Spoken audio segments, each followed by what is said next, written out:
اس کے علاوہ اس کے پاس کوئی ہنر نہیں تھا جس کا استعمال کرتے ہوئے وہ پیسے کمانے کا ذریعہ ڈھونڈ سکتی۔ اس علاقے میں چند اسکولز تھے، کچھ پرائیویٹ تھے اور چند سرکاری۔ سرکاری اسکول میں تو ٹیچر کی ضرورت ہی نہیں تھی، پرائیویٹ اسکول والے کوالیفیکیشن زیادہ مانگ رہے تھے۔ انہوں نے اس کا انٹرویو لینے کے بعد ماہانہ 5,000 تنخواہ بتائی۔ یہ سن کر وہ افسردہ ہو گئی، 5,000 میں اس کا کچھ نہیں ہو سکتا تھا۔ وہ مایوس ہو گئی، لیکن پھر اچانک اس کی سماعتوں میں رومان کی مدھم سی آواز آئی۔ اسے رومان کی یاد آنے لگی۔ اس نے اسے سمجھایا تھا کہ ایک دروازے کے بند ہو جانے پر ماتم نہیں کرنا چاہیے، بلکہ دوسرے دروازے کی طرف لپکنا چاہیے۔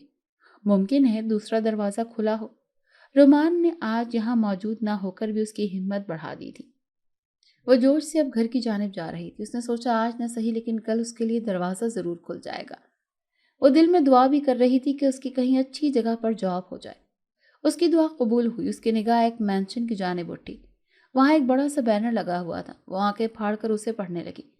یہ مینشن مزار سے قریب ہی تھا۔ وہاں لکھا تھا کہ گھر کے کام کے لیے میڈ کی ضرورت ہے۔ تنخواہ 20,000 روپے لکھی ہوئی تھی۔ یہ سوچنے سمجھنے کا وقت نہیں تھا۔ 20,000 روپے اس کے لیے بہت زیادہ تھے۔ اب چاہے اسے جیسے بھی کمانے پڑے وہ اس کے لیے تیار تھی، بس کمائی حلال ہونی چاہیے۔ باقی اسے میڈ بننا پڑتا یا کچھ بھی بننا پڑتا، اسے کوئی مسئلہ نہیں تھا۔ وہ جلدی سے گیٹ کے پاس آئی۔ واچ مین سے بات کر کے وہ گھر میں داخل ہوئی۔ یہ مینشن کافی خوبصورت اور بڑا تھا۔ وہ راہداری عبور کر کے ایک اور گیٹ کی طرف آئی۔ اس نے دروازے پر دستک دی تو اندر سے ایک معمر خاتون نکل آئیں۔ وہی اس گھر کی مالکن تھی۔ جی آپ کون؟ کیا مقصد ہے آپ کا یہاں آنے کا؟ اس عورت نے رحیمہ سے پوچھا۔ میں یہاں جاب کے لیے آئی ہوں، میرا نام رحیمہ ہے، آپ مجھے کام سمجھا دیں، میں یہ جاب کرنا چاہتی ہوں۔ اس نے ایک ہی سانس میں بات ختم کی کہ کہیں دیر نہ ہو جائے۔ اس عورت نے سر تا پاؤں اس کو دیکھا۔ رحیمہ کے بال معمول کے مطابق کھلے ہوئے تھے، دوپٹہ بے ترتیب تھا، لباس بھی چست تھا۔ بیٹھو یہاں۔ اس عورت نے رحیمہ کو بیٹھ جانے کا کہا۔ وہ صوفے پر بیٹھ گئی۔ جاب کرنے کی ضرورت کیوں پیش آئی تمہیں؟ عمر تو کم لگتی ہے تمہاری، کچھ اپنے بارے میں بتاؤ اور اپنے گھر والوں کے بارے میں بھی۔ انہوں نے اس سے سوالات پوچھے۔ میں نے 12 جماعتیں پڑھی ہیں، ابھی رزلٹ نہیں آیا تو اس کے بعد مجھے آگے بھی پڑھنا ہے، اسی لیے میں یہ جاب کرنا چاہتی ہوں تاکہ اپنا بوجھ خود اٹھا سکوں۔ میرے گھر کے مالی حالات ٹھیک نہیں ہیں تو اس لیے جاب کی ضرورت پیش آئی۔ اس نے سب سوالات کے جوابات دے دیے۔ ٹھیک ہے، کل دوپہر 12 بجے آ جانا، 12 سے شام 6 بجے تک تمہاری ڈیوٹی ہوگی۔ میں یہاں اکیلی نہیں رہتی، باقی کام کل سمجھا دوں گی۔ انہوں نے مثبت جواب دیا، یعنی رحیمہ کو یہ جاب مل گئی۔ وہ بہت خوش ہوئی۔ اسی اثنا میں ایک لڑکی اس کے لیے ایک مشروب لے آئی۔ شکریہ، وہ جھجکتے ہوئے گلاس اٹھا کر بولی اور پھر اس نے جوس پینا شروع کر دیا جو کانچ کے گلاس میں تھا۔ اسے جوس کا ذائقہ نہایت عجیب لگا، لیکن وہ پی گئی۔ اس نے گلاس واپس لڑکی کو دیا۔ اسے گلاس لے کر وہ جا چکی تھی۔ اچانک ہی نیند سے رحیمہ کی آنکھیں بند ہونے لگی۔ اب تم جا سکتی ہو، کل وقت پر آ جانا۔ یاد رکھو، اگر کبھی تم سے کوئی غلطی ہوئی تو اس وقت نوکری سے تمہیں فارغ کر دیا جائے گا۔ اب وہ عورت کرخت لہجے میں بولی۔ رحیمہ نے ایجاب میں سر ہلایا۔ وہ وہاں سے نکل گئی تھی۔ اس کے قدم بمشکل گھر کی جانب اٹھ رہے تھے۔ نیند کا غلبہ حاوی ہو رہا تھا۔ اسے کچھ سمجھ نہیں آ رہا تھا کہ اچانک اسے اتنی نیند کیسے آ گئی۔ شاید رات کو دیر تک جاگتی رہی ہے، اسی لیے ایسا ہے، اس نے سر پکڑتے ہوئے سوچا۔ گھر آتے ہی اس نے جاب کے بارے میں شہناز کو بتایا۔ میڈ کا سن کر شہناز نے اسے سختی سے منع کر دیا کہ تمہیں یہ جاب کرنے کی کوئی ضرورت نہیں ہے۔ مما، میں ابھی اس بارے میں بات نہیں کرنا چاہتی، ابھی سونے دیں، بہت نیند آ رہی ہے، پھر اٹھ کر بات کرتی ہوں، اس نے دھیمی آواز میں کہا۔ اسے نیند کی وجہ سے بات بھی نہیں کی جا رہی تھی۔ تکیے پر سر رکھ کر وہ نیند کی وادیوں میں اتر گئی۔ وہ خواب میں خود کو عجیب و غریب جگہ پر دیکھ رہی تھی۔ اس کے آس پاس جنگل تھا۔ وہ اسی مزار کے قریب کھڑی تھی۔ اس کے ساتھ وہاں کوئی اور بھی موجود تھا، لیکن کون، اس بات کا وہ پتہ نہ کر سکی۔ وہ خوف و ہراس میں وہاں مبتلا تھی۔ اچانک اس نے ہوش میں آ کر بھاگنا شروع کر دیا۔ وہ جنگل نما علاقے میں گھس گئی تھی۔ وہ بھاگتی جا رہی تھی۔ وہ کس سے بھاگ رہی تھی، اس بات کا تو اسے بھی اندازہ نہیں تھا۔ وہ دوپہر کو سوئی، شام میں اٹھی۔ اس عجیب و غریب خواب پر اس نے زیادہ دھیان نہ دیا۔ مما، چائے پئیں گی آپ؟ اس نے اٹھتے ہی پوچھا۔ چائے میں بنا چکی ہوں بیٹا، بس تمہیں جگانے ہی والی تھی، وہ مسکرا کر بولی۔ چائے کے کپ ادینہ اور امینہ کے کمرے میں پہنچانے کے بعد وہ اپنے کمرے میں آ گئی۔ شکریہ مما، وہ تشکر سے بولی۔ رحیمہ، جاب نہ کرو، میں ہرگز نہیں چاہتی تم ڈبل کام کرو۔ یہاں اس گھر کے بھی کام کرو گی اور وہاں اس حویلی میں بھی کام کرو گی، یہ تو ٹھیک نہیں ہے نا۔ میں تمہیں مشقت میں نہیں ڈالنا چاہتی، شہناز نے آہستہ سی آواز میں کہا۔ مما، تھوڑی سی مشقت کر بھی لوں گی تو کوئی نقصان نہیں ہوگا میرا، بلکہ فائدہ ہی ہوگا۔ صبح میں گھر سے سارے کام کر کے چلی جایا کروں گی، پھر مینشن کے کام سنبھال لوں گی۔ ٹیچنگ سے زیادہ آسان ہے میڈ بننا، میرے خیال میں تو۔ چائے کا گھونٹ لیتے ہوئے رحیمہ نے کہا۔ شہناز اسے روکنے کی کوشش کر رہی تھی، لیکن رحیمہ بضد تھی کیونکہ اس کے مستقبل کا سوال تھا۔ رحمان اور راحم کو رحیمہ کی جاب پر بھلا کیا اعتراض ہو سکتا تھا؟ انہوں نے رحیمہ کو اجازت دے دی، بلکہ وہ تو خوش بھی تھے کہ اب رحیمہ کا بوجھ ان کو اٹھانا نہیں پڑے گا۔ رحیمہ صبح جلدی اٹھ گئی، اس نے گھر کے تمام کام نمٹائے۔ 11:30 وہ تیار ہوئی۔ اس نے میرون کلر کی چست شلوار قمیص پہنی تھی، بالوں کی چوٹی بنا لی تھی اور دوپٹہ ایک شانے پر ڈال لیا تھا۔ شہناز اسے تعصب سے دیکھ کر رہ گئی۔ رحیمہ نقاب نہ کرو، لیکن کم از کم سر پر دوپٹہ تو لے لو۔ انہوں نے اسے سمجھانے کی ناکام کوشش کی۔ مما، دوپٹہ لے کر مجھے بہت عجیب سا لگتا ہے، آپ یہ سب چھوڑیں، بس اپنا خیال رکھیے گا اور میڈیسن وقت پر لے لیجیے گا۔ رحیمہ نے ہمیشہ کی طرح ان کی بات پر دھیان نہ دیا۔ تھوڑی ہی دیر میں وہ گھر سے نکل چکی تھی۔ شہناز سے دل میں اسے ڈھیروں دعائیں دی۔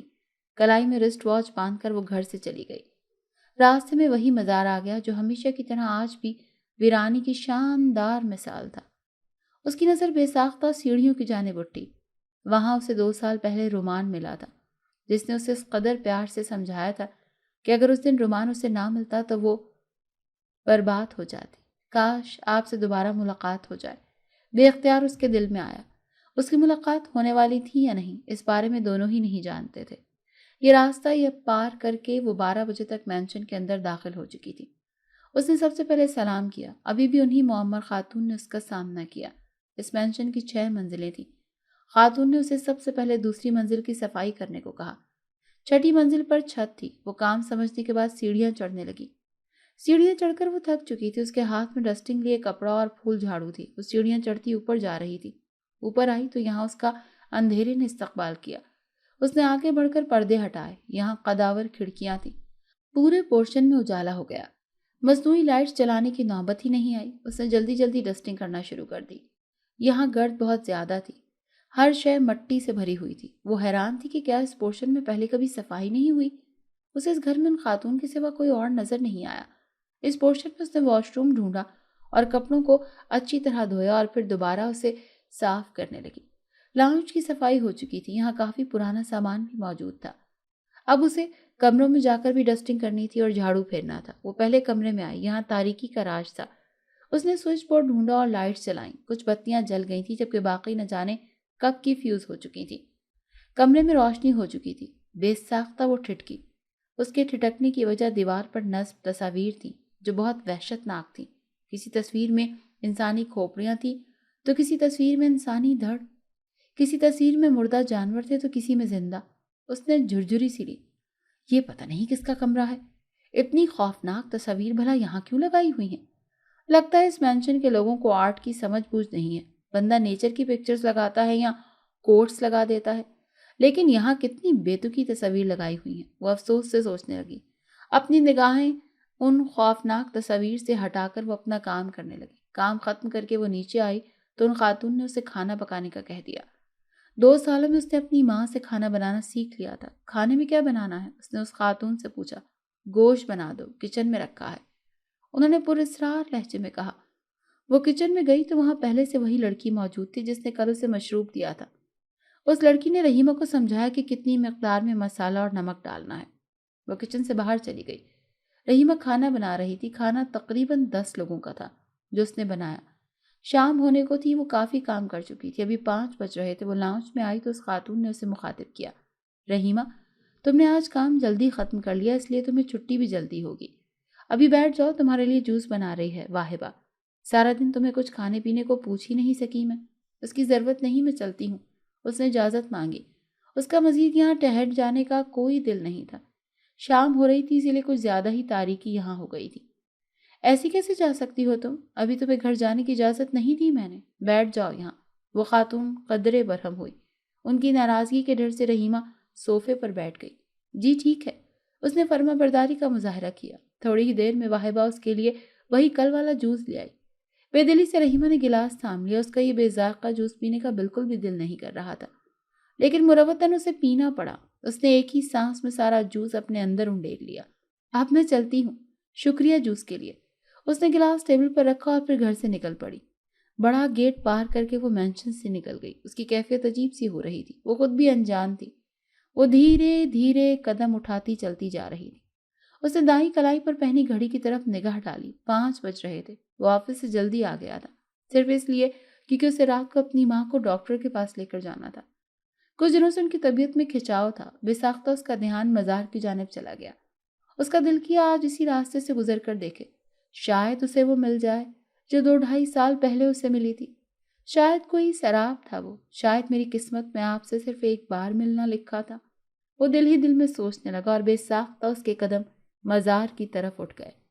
چلتے چلتے وہ مزار کی طرف آ گئی۔ اسے عجیب سا لگ رہا تھا۔ تھک کر وہ سیڑھیوں پر بیٹھ گئی۔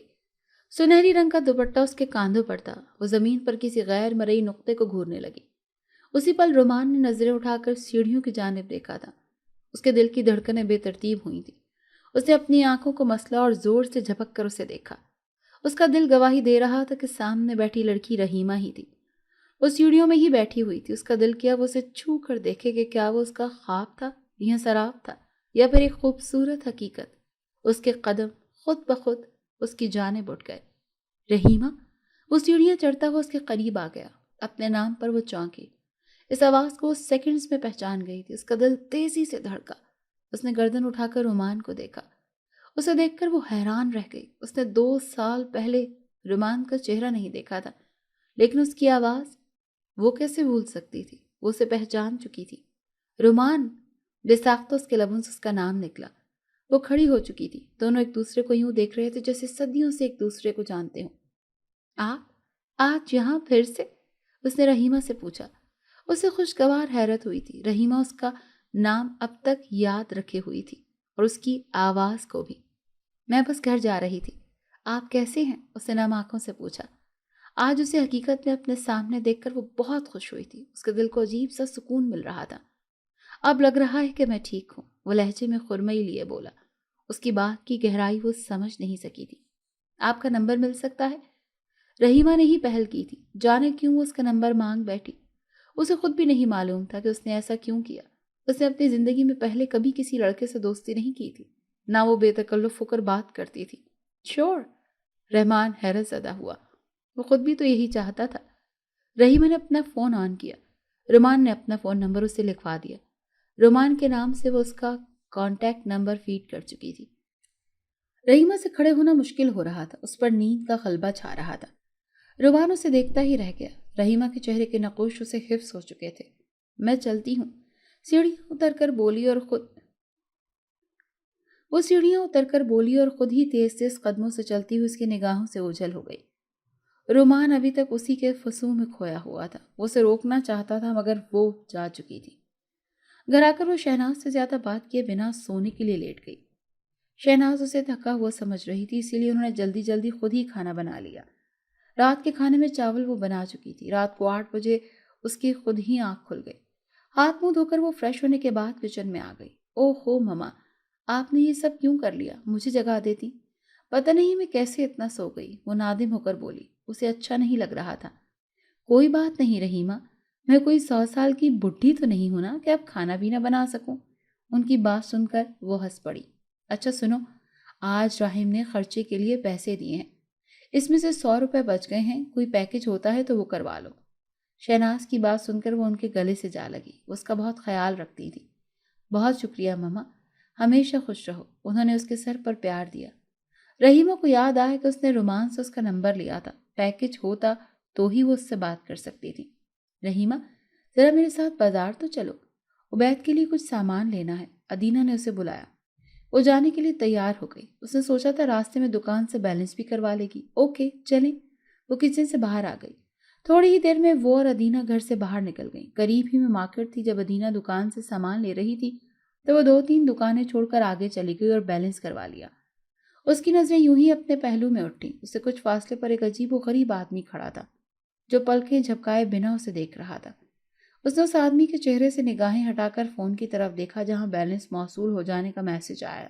اس نے دکاندار کو 100 روپے دیے اور ادینہ کے پاس آ گئی۔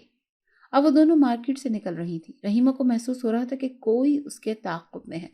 اس نے پیچھے مڑ کر دیکھا، وہی آدمی جو پہلے اسے گھور رہا تھا اب اس کے پیچھے آ رہا تھا۔ ابھی ان دونوں میں کافی فاصلہ تھا۔